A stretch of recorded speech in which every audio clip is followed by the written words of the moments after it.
abandoned you out here to me. You don't learn to fight, your death's gonna come real soon.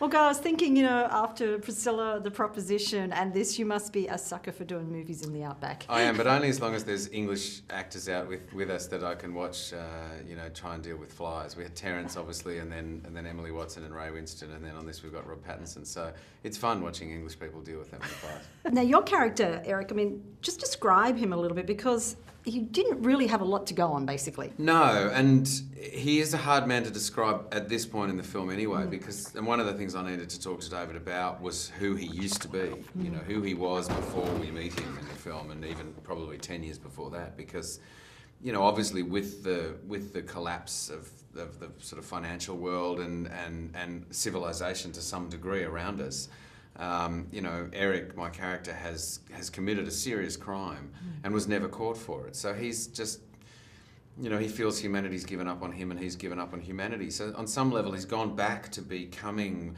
a sort of a survivalist, some sort of creature, rather than the civilised man that he probably used to be. So by the time we find him, he really isn't the man he used to be, But I do think he probably was a man of ethics before, and, I'm fascinated with that idea that what changes in you if and when you commit a serious crime or, God forbid, kill somebody. And for somebody like Eric in this film, you see that it just sends him down a particular path, and on some level, killing people after that becomes, I don't know that it becomes easier, but he sort of becomes numb to it. It's interesting, though, David said that, comparing this film to Animal Kingdom, this actually is a more hopeful film, because essentially he feels it's about love. Well, that's right. Rob kept making jokes about it being a love story between the two of us out on the road, but in a weird sort of way, it kind of is, because, the naivety and the sort of the vulnerable side of Rob's character looking for some sort of approval from Eric, says a lot about us as human beings, and the empathy that I think Eric slowly begins to kind of exhibit, even on the smallest sort of level in this horrendous kind of world that we're in, is about love and is about us as living creatures and what it is that we sort of crave.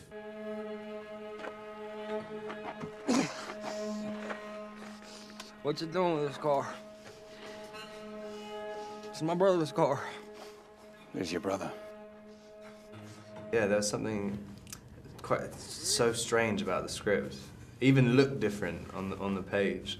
And I kept thinking about why it is. I think it's because David doesn't use commas.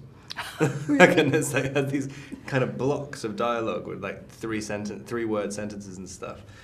But I'd never read anything like it, and I thought it was kind of, and especially it being an Australian movie. I didn't really think about it being an Australian movie before I saw it the first time. It's like, oh, it really is an Australian movie, just with two random Americans in it. But how do you construct a character like that? Because there wasn't really a lot of background on there. You don't really know a lot about him. There were so many little bits of nuance in it that I really liked, not explaining it, but also revealing this kind of backstory in quite a detailed way, but it's quite obtuse that you can't, But it's not really trying to explain anything to the audience. It just is what it is. It's in the context of all the silence and sort of extreme scenes where he's being beaten up or something. So you're not really saying anything, and then suddenly this one scene comes up where there's a massive monologue, and it's like I thought I'd never seen anything like it. So what was it like being on an Australian movie? Was it a totally different experience for you?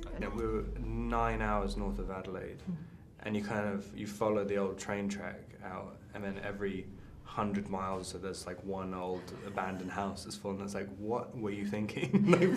Making it out, it's like, oh, this is like a good spot, and there's nothing around. But it's a fascinating place. It's kind of, I've obviously grown up with like a lot of Australian people in London and stuff, but it's different. The further out into the outback you go, it's really like, it gets more and more alien. You don't really say you're in Australia. It's a totally different country. It's nice to be away where no paparazzi could find you, or did paparazzi find you? I think there was one day where someone came, and it was just like my whole equilibrium was like totally thrown off, because I was so used to just walking around being a weirdo, and suddenly you're just like, oh, this is what it's like normally. It's horrible. But I loved it. Just being able to walk to work and stuff. You'd walk out. We were staying in these sort of converted shipping containers, and just waking up in the morning, just not even really getting dressed, and just like turning up and getting covered yourself in mud. There's no harm God won't see me come to. God feels nothing for you. The only thing that means anything right now is that I'm here. And he's not.